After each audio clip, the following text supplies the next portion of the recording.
everyone, welcome to Maths IEC. This is a question related to Archimedes' principle of thrust. This is a popular A-level physics exam style question. Please give this a try. A cube has a total mass of 2.8 kilograms. So we know the mass here. So we can easily work out the weight. Determine the minimum side length of the cube required for it to float in seawater of density 1030 kilograms per cubic meter. So the minimum side length for it to float. So this minimum requirement situation is it's floating like this. Its top surface is in line with this. Now you can understand this. If you think about something that has a really low density, right? That would float in water like that. If another object has slightly higher density, that one might go like this. So this question is really asking about the limit.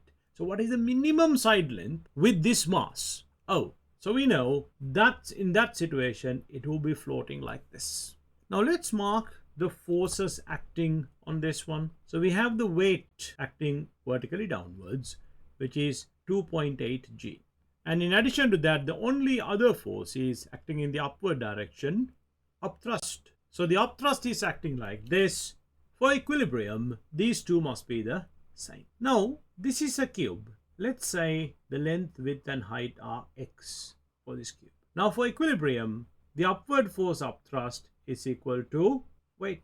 But we know U is equal to V rho G. V is the volume, rho is the density of the liquid, which is 1030 in this example, and then G. So let's do this. V rho G is equal to mg. Now V is x cubed multiplied by, now this rho is the density of the fluid, 1030, when the G's actually get cancelled out. The mass here is 2.8.